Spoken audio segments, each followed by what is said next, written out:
I'm going to ask Dr. Michael Rowe to come up and we'll get his presentation started. And he's going to be discussing the diverse drivers of innovation adoption. So please welcome Michael. Thank you. Oh, could we go back to slide one? Yeah, yes we can. Just pretend you haven't seen this one. Oh my God, you're seeing all of them. There you go. Sorry, There we go. That's what happens when you change things. No, it's okay. That was flash past. So I have to preface this by saying this is the first time I've done this presentation. This is the first time I've spoken in front of real live people for about 2 years. And I was kind of expecting my boss's boss to be here, but he's not. So that's only 2 out of 3 things that could possibly go wrong. This is me. Now, we're going to talk about innovation adoption. Rob, this clicker ain't working. It's not on then. Oh, okay. It seems to be on. Is that on or is that? No, that's off. So don't say that to me because I did fix it up. There we go. Oh, phew. So the important thing about this area is 30% of everything that I say is going to be wrong. Okay, so it's just up to you to decide which 30% doesn't work for you. And that's because I don't have a crystal ball, unfortunately, and I don't have a clear, unobstructed view of what the future looks like, but I've got some ideas about some technologies that are around. The big word alert, and this is one of my favourite words in the world, it's constructivism, which means that there's not one objective reality that I'm going to lead you to and then show you what it is. Constructivism means that we construct our own view of the world and we make our own decisions about what's important to us and what isn't important to us. There's the stuff that we know, there's the stuff that we don't know. So it's sort of pulling it all together, which means your reality is always going to be different to my reality. And the things that are important to you are always going to be different to the things that are important and I guess relevant to me. So we put that up front. Take out of this what you want, leave the rest. It's still going to be a successful afternoon. Now, innovation, what do we mean by innovations? New things, doing things differently, finding new approaches to things in order in a commercial context to get some sort of benefit. That might be around differentiation, it might be around sustainable competitive advantage, it might be around opening up whole new product categories. Okay, so it can be all of those things. And we think that innovation kind of makes sense to us intuitively. Like if something's a good idea, everyone knows it's a good idea, right? But that's not really the case. And the things that are happening around us right now, the things that we're only dimly aware of, means that we're already too late to this particular party. We don't have control over our destiny for the next 10 years. If you wake up one morning and say, artificial intelligence, oh my God, what a great idea, I should do something about that, it's too late.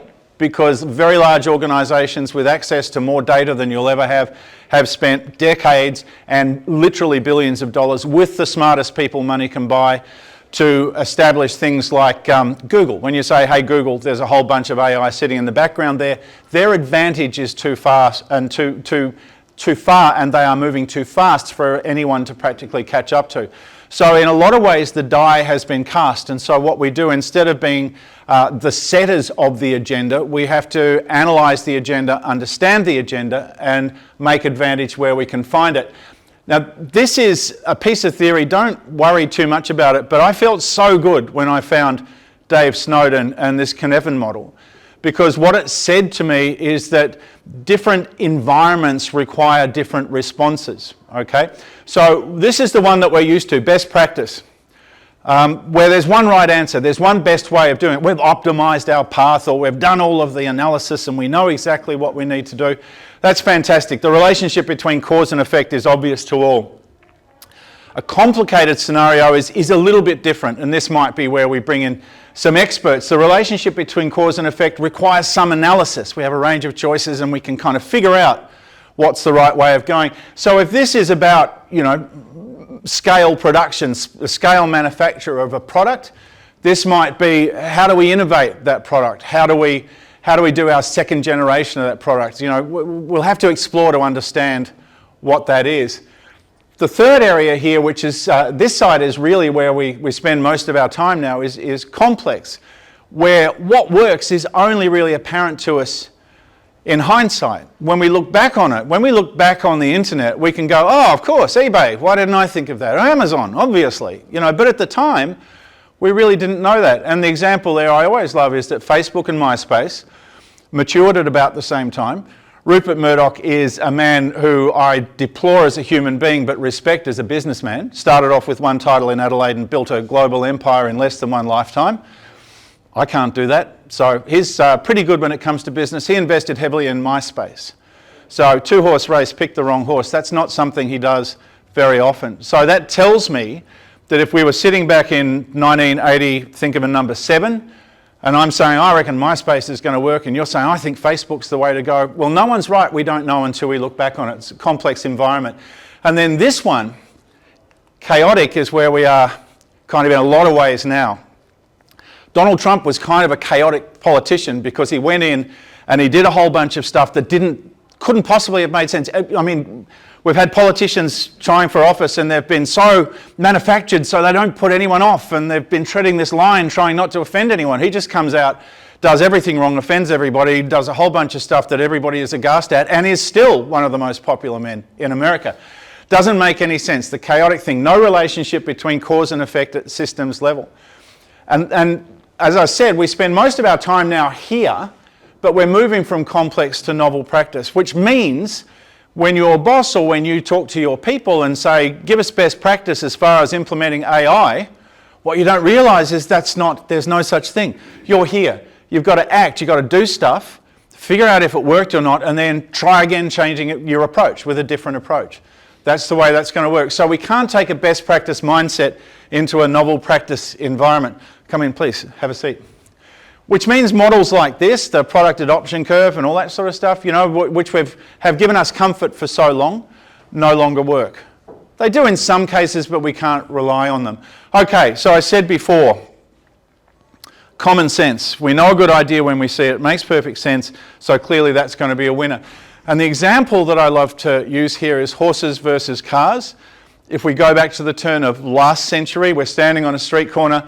What do we see? We see a lot of these, but we might also see one or two of these. Somebody says to you, what's the future, horses or cars? And you laugh derisively at them. Well, of course, horses. Because when you think about it, horses can go anywhere. Horses are friendly, horses are cheap.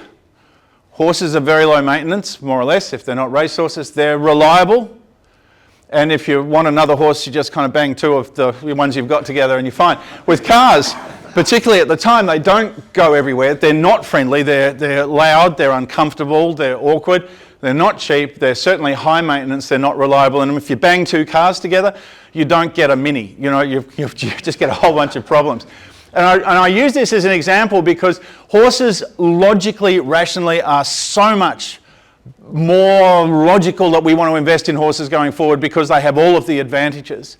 Cars are completely useless, and yet we end up in a situation where today we're looking at vehicles like this. Now this is a driverless car, you'll notice. It doesn't have necessarily a front and back, I guess. I think that's the front. No steering wheel, no controls. No way that you can intervene with what the car's doing or where it's going other than through an interface of some description. And as we'll see, this seemingly kind of simple evolutionary step forward gives us a whole range of headaches and opportunities. We've been talking about autonomous vehicles for a very long time. This is the idealised 1950s version.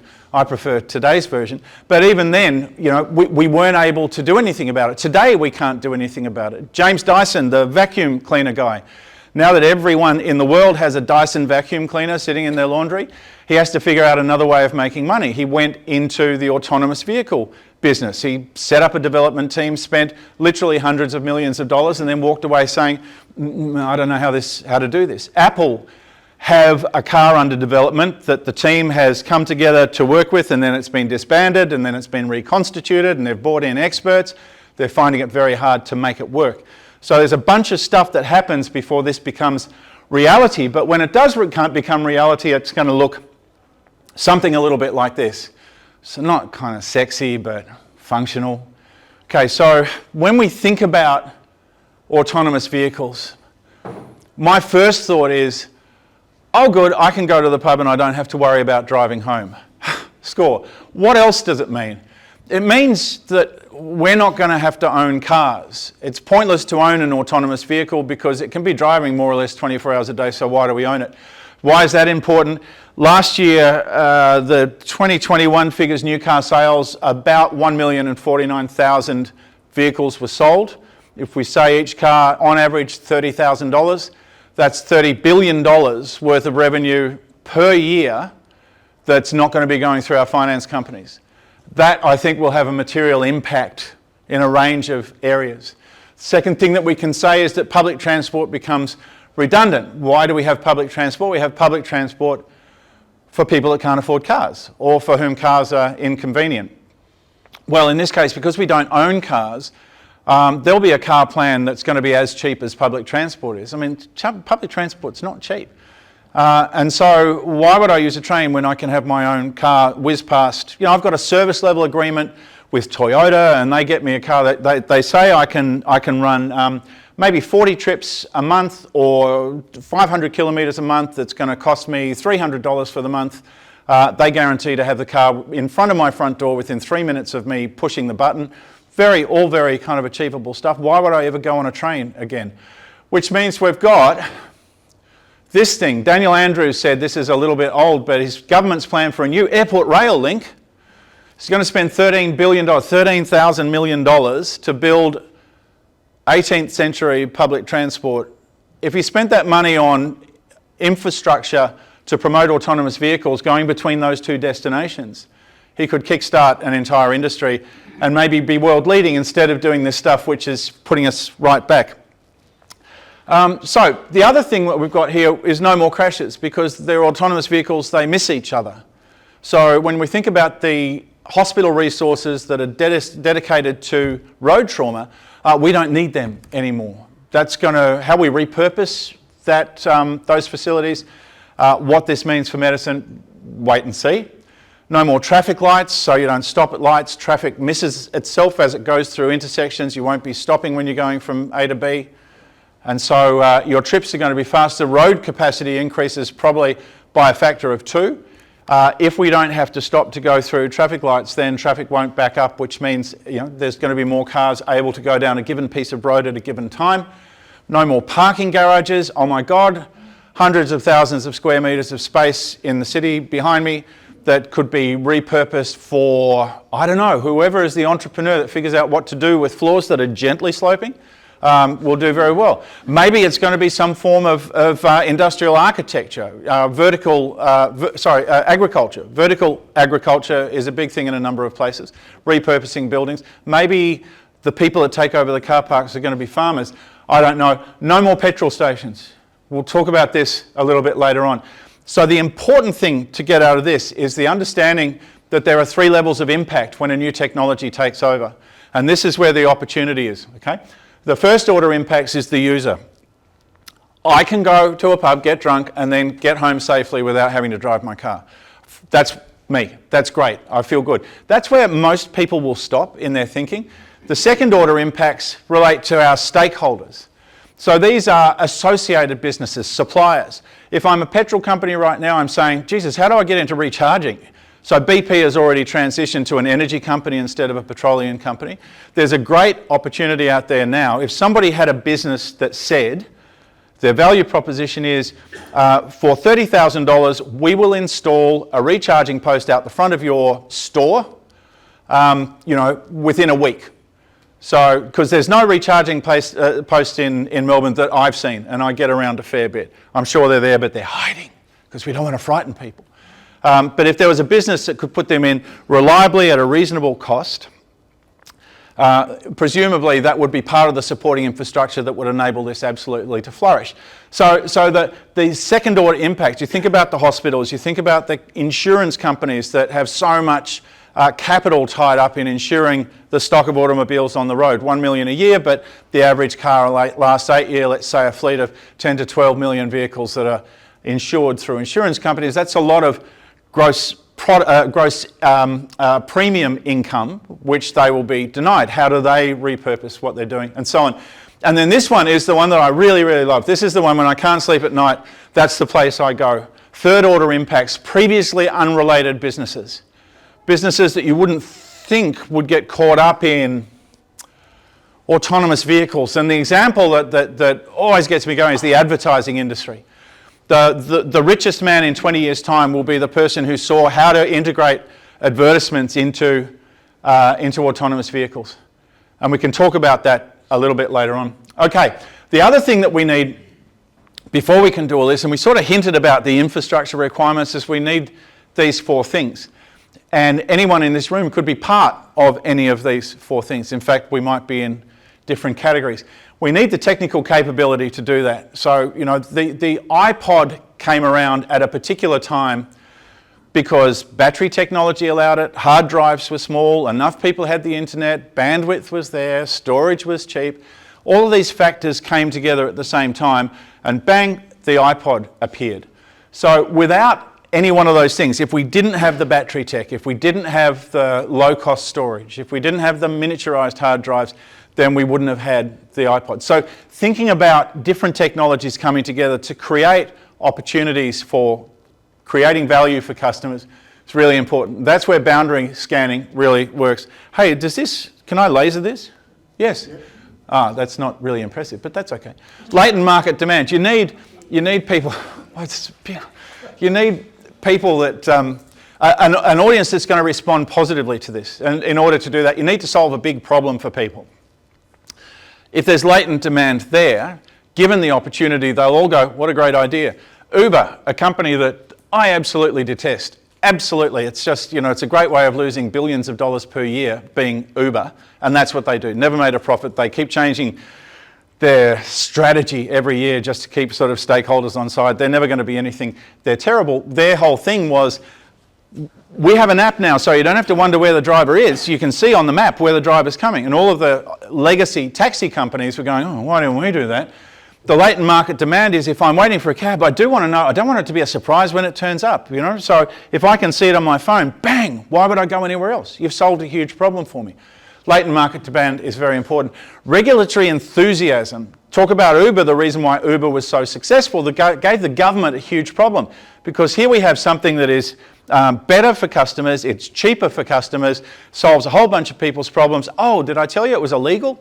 No taxi license, you can't do it. But there's a benefit to customers, or there's a benefit to the community in having Uber. So what does the government do? Can't legislate against it because that affects too many people, can't be seen to be embracing it because it's illegal. What do we do? So regulatory enthusiasm, if you can have something like autonomous vehicles where the pressure on hospitals goes away, the pressure in a lot of areas, building, infrastructure, public transport, all of those problems go away, you would imagine the regulators would be very, very happy to support whatever it is you want to do. So that's kind of important as a precursor condition to get something up and running, and then the supporting infrastructure. So if it's autonomous vehicles, it's electricity. If it's iPods, it's all of the stuff that we talked about. There will need to be supporting infrastructure for pretty much anything that we want to do going forward. So if we can be part of providing that, or for changing the way people look at supporting infrastructure, then we can be off to the races. So these are the sort of things with autonomous vehicles. The technical capability revolves around batteries, LiDAR sensors, three-dimensional sensors, so the car knows where it is in space relative to the other things around it. Internet of Things, which we'll talk about. Processing speed, there are hardware companies that do nothing but make ultra-fast processors for cars because they have to do a lot of spatial thinking. It's a specialist area. Algorithms and so on. So the technical capability, we're doing okay there. Regulatory enthusiasm, safety, infrastructure, health, environment, because these are all electric cars. We talked a little bit about that. Latent market demand, it's going to be cheaper. It's going to be higher performance. These electric cars are absolutely fantastic. When you think about an internal combustion engine, it's got hundreds, if not 1,000 moving parts. They go up and down and round, and they've got pipes, and they've got chains, and they've got wires. They've got so much. They've got a petrol tank in the back, and they've got a pump that pumps the petrol up. What you've got with an electric car is you've got a motor that sits in the wheel hub and an iPad. That's it. There's no pumps, there's no fuel, there's no pistons going up and down crankshafts, there's no conrods, there's no flywheels. So not only are they super cheap to manufacture, but they go really fast. a $30,000 Tesla will go much faster A to B, still a little problem going around corners, but A to B much faster than a Porsche will, and the Porsche is going to cost 10 times as much. Peace of mind and the sexiness that goes with electric cars or autonomous vehicles. They're interesting. The supporting infrastructure here, charging stations, generation capacity, whatever else might be out there. So if for the state to add more electrical generation capacity, it's generally very expensive. So the supporting infrastructure, if we don't have more capacity, if we don't find a way of putting more electricity into the grid or solving that problem a different way, it's going to be kind of problematic. But if you think about whatever innovations in your mind right now, think about how these 4 conditions might be satisfied, or what role you might be able to play in satisfying those 4 conditions. The lessons that we take from this: the success of technologies is much more complex than a simple product adoption curve. Too many other things involved. Second and third order impacts significantly outweigh primary impacts. I don't know if I'm cynical, but back in the early days of computers, I was kind of a Mac guy and everyone else was kind of a PC person. And the Mac guy, the Macs, you sort of switch them on and they worked, and the PCs needed a team of sort of 25 technicians to kind of get them configured and to plug something in, and then you call them at 2 o'clock in the morning because Microsoft Word's not working and stuff. And it sort of struck me at the time that the reason why PCs are so successful is because when the managing director of the company rang up his tech guy and said, "What should I buy?" Tech guy said, "Well, of course you've got to buy a PC, because if you bought a Mac, this guy'd be out of a job." Okay, so there's the second and third order impacts. When Microsoft does PCs, all of a sudden there's a whole kind of echelon of people that suddenly become relevant when they weren't previously. It's good to be in that echelon. This one I love. Innovation happens as soon as it can, and when it happens, often it's not in its final form. It's an enabling technology. Bang, something comes. It's good. It's kind of good. It's not quite where it needs to be, but that then, with competition, leads to a process of continuous improvement. And we're off to the races. And then novel combinations of existing technologies can open up extraordinary opportunities. So it's not just a case of having to come up with the world's greatest invention. It's a case of combining this thing from over here with this thing over here. How do we bring them together in a way that creates value in a way that hasn't been possible before? So autonomous vehicles, we talked about this briefly. Hospitals, finance industry, infrastructure. Geopolitics we'll get onto because it's super significant. Things like housing, public transport, car manufacturers. All of those are third order effectees of autonomous vehicles. And while some of those might be impacted severely in a negative way, others will be severely impacted in a positive way. A negative impact, a crisis, is threat plus opportunity. So we can focus on the threat or we can focus on the opportunity. Right. How am I doing for time? I think I'm okay. Okay, 14 technologies, some of which you will have heard of, some of which you might not have. We'll put some sort of definition around these. And from your own perspective, think about what these might mean. 14, I'm not intimidated by 14 as a number because it's not a very big number. I was 14 once and I wasn't that impressive at 14. The problem with 14, JP, the problem with these 14 innovations is that they can combine in different ways. Previous slide, we talked about combining existing things to make capabilities that we didn't have before. Not sure of my maths, but if we combine these things in if we combine 14 different things in every way possible, we get 2 to the 14 different outcomes, which becomes 16,384. I'm not intimidated by 14, I am intimidated by 16,000. So these things can manifest themselves in all of these different ways, and that can be unexpected, they can be positive, they can be negative, they can be constructive, destructive, whatever. But that's the number of potential things that will arise from these 14 core technologies, which are probably the ones that are about to impact us the most. Internet of Things. Okay, so the first order impact of Internet of Things is my computer talks to my fridge. Why is that such a big deal? That's why it's such a big deal is because that becomes its own little commercial ecosystem. So for example, my computer can be sitting on my desk at midnight and it can make some money by doing some work for another computer somewhere else in the world. So somewhere else in the world they're modelling the folding of a protein, or they're doing something. And my computer says, okay, I'll help you, but it's going to cost 1 unit of currency for every hour that I work. So it builds up a little bit of revenue for itself. And then it says, oh, I'm starting to slow down because I'm getting old, I need a service. And so it then goes off to another agent somewhere on the web and says, here's 5 units of currency, can you come and optimize me? So all of this stuff can happen automatically. It's entirely possible that savvy people into the future will make more money from Internet of Things and from connecting different endpoints in different ways to create different forms of value inside the network than they will from just using their computers for work. Artificial intelligence, again, wow, this is really creeping up on us. I've got a Google Hub at home. I've got a Google Hub, I've got Siri and HomePods, and then I've got an Alexa, because I want to know which one's the best. And I found myself asking the Google Hub more and more obtuse questions to see where it kind of ends. And you can ask it, if it's a factual question, you can ask it an incredibly specific and obtuse question. What was the particular shade of red that was used on the battleship that was sunk in 1943? And it will come back to you more often than not with an answer. It does my head in because I don't know how it connects those dots. If you ask it a question of, I asked it a question today, something along the lines of, what do I have to do to be a better person?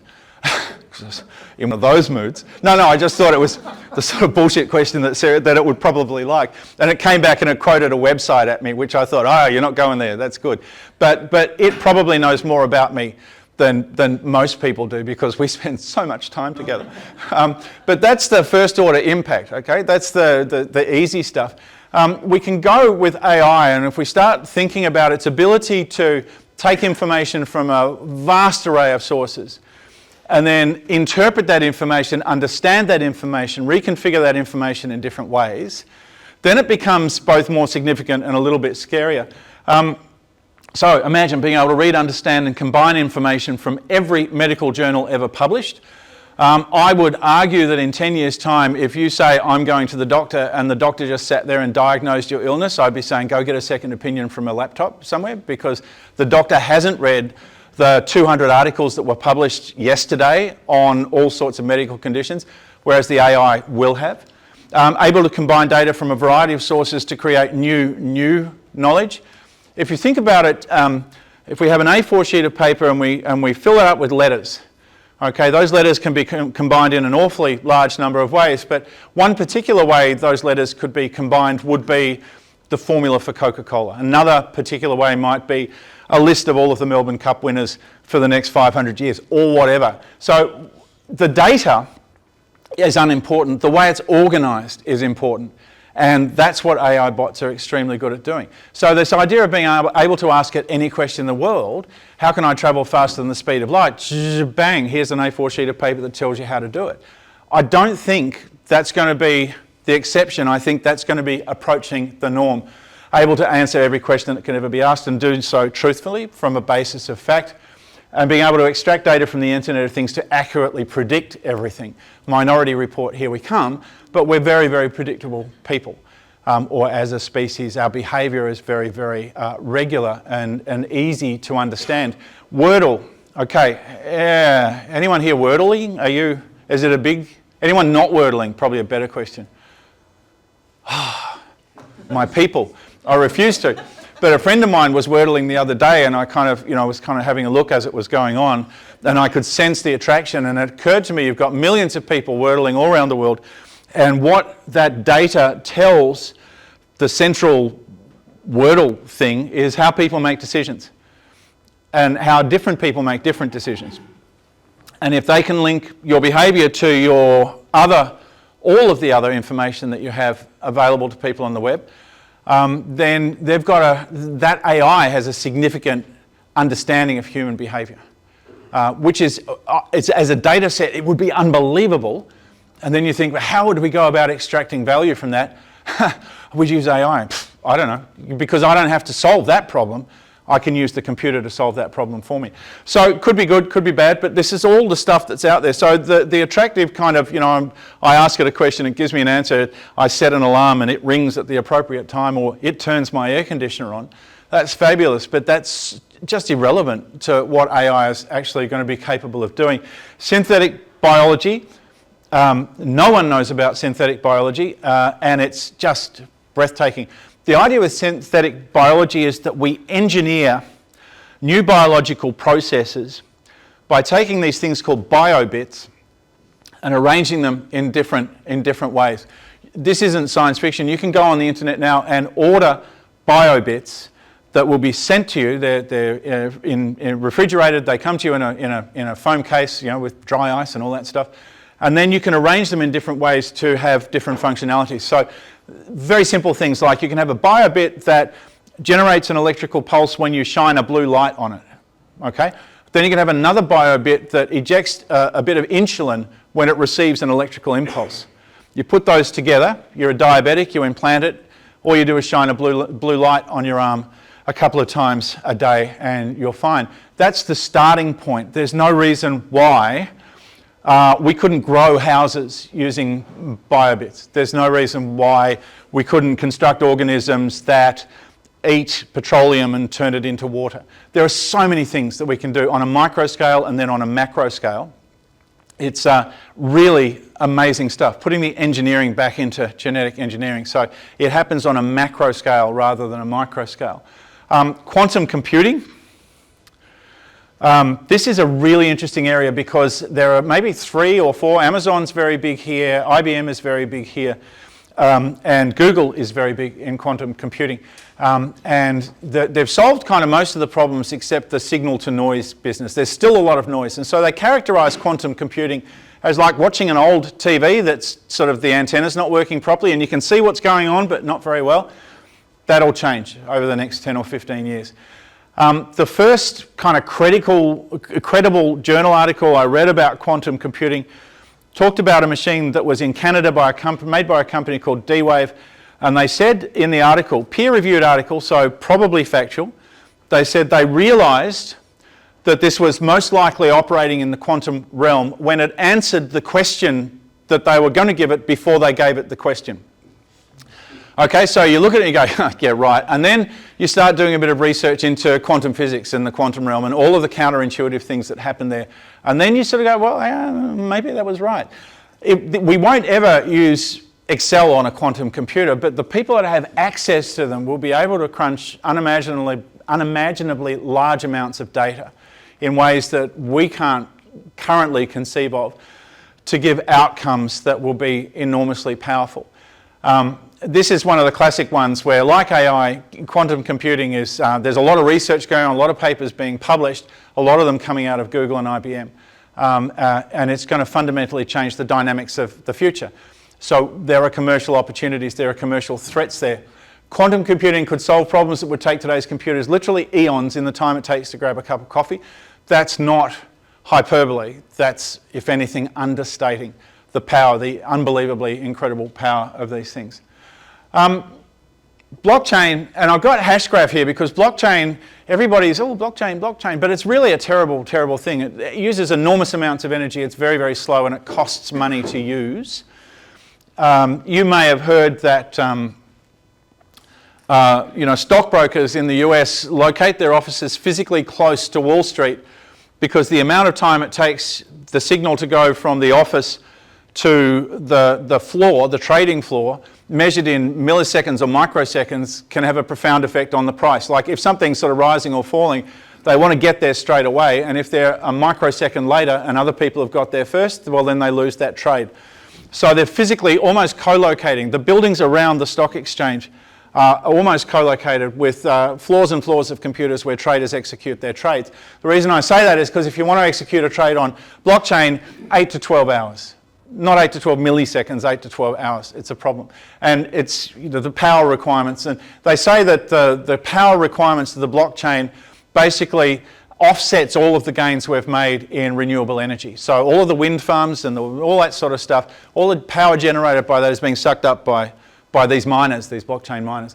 Hashgraph is a version of blockchain which is new. It's free, it's fast, and it uses very little energy. So in 5 years' time, we'll be talking Hashgraph. And if somebody says blockchain, they will be social pariahs. The thing about both of these things, they probably won't be social pariahs. is that what it does is it removes the trusted intermediary. Okay, so don't focus on the blockchain or the NFTs, the non-fungible tokens. Focus on where is there a trusted intermediary? Because the minute we do something here, we don't need that trusted intermediary anymore. Most of us buy and sell stuff through trusted intermediaries. Most of us have our money with trusted intermediaries. We bank with trusted intermediaries. We get our music from trusted intermediaries. When I started to do a list of the trusted intermediaries in my life, it was breathtaking, because if they are no longer required, because I can transact confidently one-on-one, then the world is a very, very different place. Okay, so blockchain, at the moment, cumbersome and terrible. We're looking at currently blockchain 1.0, Hashgraph will be blockchain 2.0. Go forward, well, to put it this way, we're at the Edison Rowe version of blockchain. If you go back over 100 years, music was, instead of even flat records, it was a cylinder. And it sounded like crap, but people used to gather around it and love it because, listen, you can hear the music. When you compare what music reproduction is today to then, well, that's where this is going. That sounded like you had a Google thing going. Google's doing your maths homework, I can tell. So that's really good. Autonomous vehicles, we talked about. Robotics, this is a domestic robot behind glass, because it's only in the last couple of years that we've been able to manufacture robots that humans can coexist with, that have touch-sensitive surfaces that respond extremely quickly. If I'm in a mixed environment with a robot, normally, if it hits me, it doesn't know, and it could kill me and just keep making the car, and no one would know. But these new surfaces are a little bit more sympathetic to humans. But this is behind glass. This is in a kitchen, and this is not a mock-up or anything. It's a real thing that makes real dishes. And the idea behind this, it's a real company that makes it. I don't know how much these are currently, but I would imagine in the next, say, 10 or 20 years, something like this might be $5,000, because they're off-the-shelf parts. Once you've done the R&D, that's the hard work over and done with. And as far as the recipes are concerned, this is fed by a separate programming language, and you can program your favourite recipe into it and then share it with everybody else. And so if you've got your Asian neighbours coming around for dinner, you can find a nice Asian dish, hit the button, it'll make it for you, and then clean up afterwards. Robots, the biggest problem with robotics today is these clowns that think that a robot has to look like a person. And so every year there's kind of a new show coming out, like a trade exhibition or something, where somebody's been spending 20 years doing a robot that looks like a person, except maybe a person that's just had a stroke or can't talk properly or just isn't like normal. And that's not what robots are about. The idea isn't how do we make it look just like us, because that's just creepy. The idea is how do we get it to perform things that we can't or don't want to do ourselves. And this has these sorts of robots likely to become absolutely ubiquitous. The company that is the first one to crack the market and to establish in consumers' minds that, oh, this is an acceptable thing to do. Not only that, but it frees me up, I get better outcomes, lower cost, and I get a community that comes with me. There'll be no stopping them. Electric vehicles. Now, and this is, again, the first order impacts here is, yeah, I get to be drunk. But this is the real key thing here. The second order impacts, and petroleum companies, these are all electric. Oil accounts for almost 60% of Saudi Arabia's GDP, 54% of Russia's overall exports. That's why one of the reasons they're hurting so bad. 55 Iraq, 45 Libya's, 20 so on.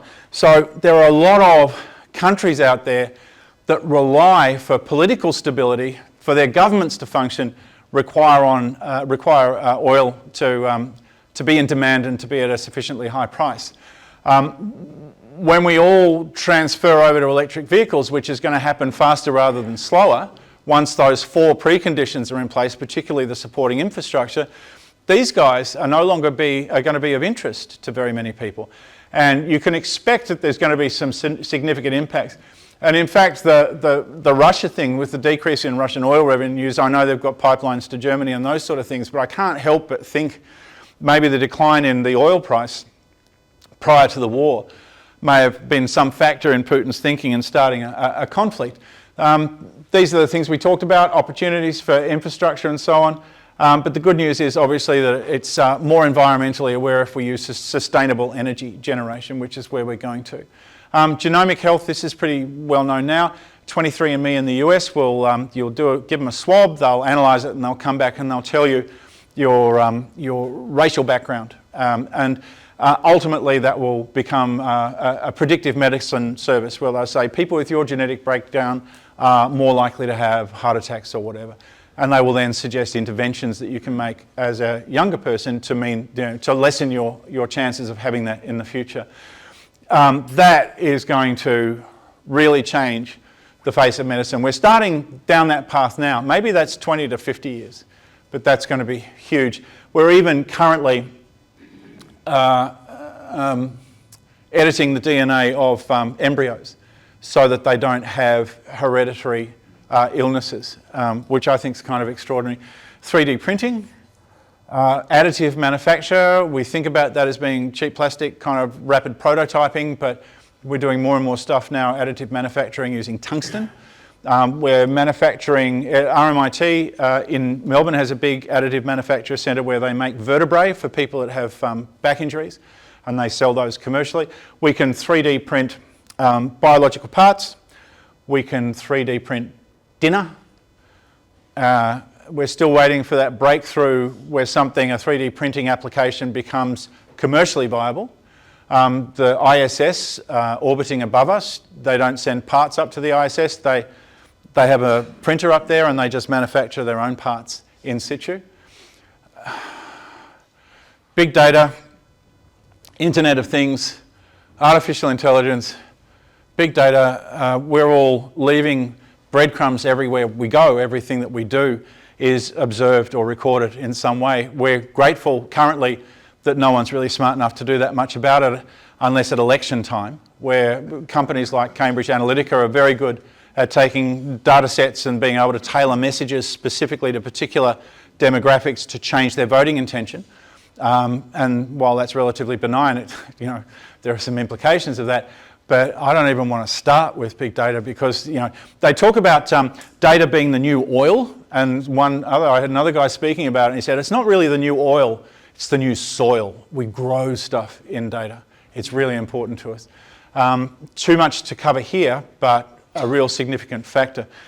Peer-to-peer is crowd, is outsourcing. Is if you're not using your lawnmower, I can use your lawnmower. If you're not using your finance, your money, I can use that finance. Collaborative networks, exchanging value for each other is going to be significantly important. Augmented and virtual reality. The thing that stopped us from progressing this too far just yet has been, there hasn't been a headset that really works. Google have done their Oculus Rift, they've done I think 3 versions now. But Apple have got one in the works, probably next year. The operating systems are relatively mature, the programming material is there. It's just a question of how we can get more headsets on more heads.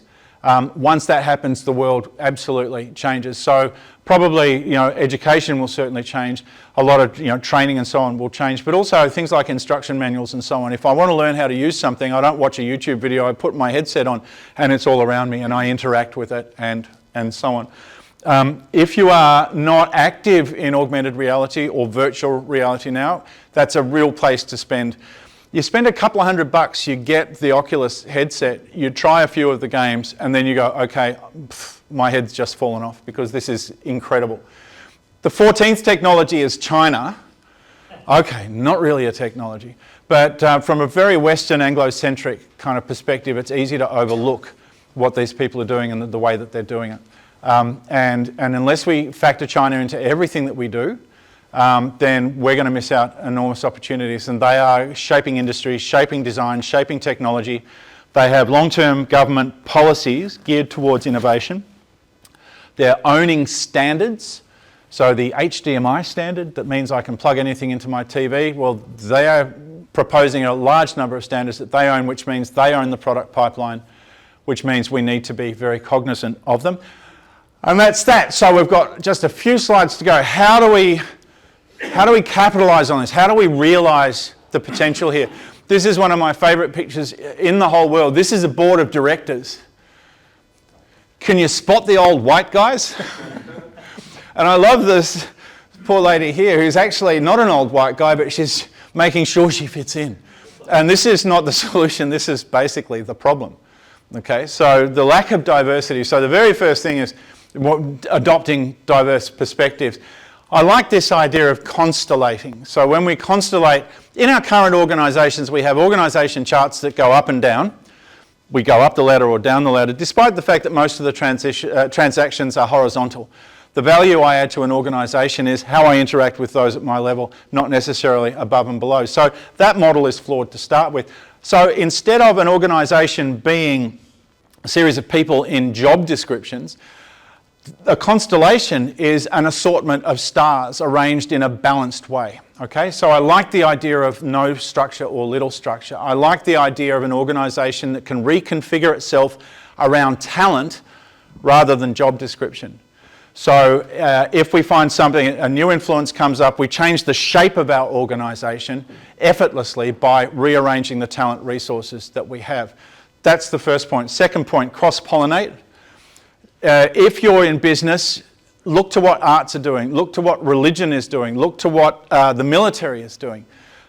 Lessons everywhere. We reward people for being narrow and deep in business. So we reward them for sitting behind very thick walls. Okay, we should be moving beyond that and looking for analogous situations in other industries. Very important. Embrace the freaks. So the old white guys have all of the money and they sit on all of the boards and they've got all of the power. So they win. That's really good. They win. These guys actually are they're outliers. They're on the outskirts. They see what's going to happen before it happens. These are the guys that create the future.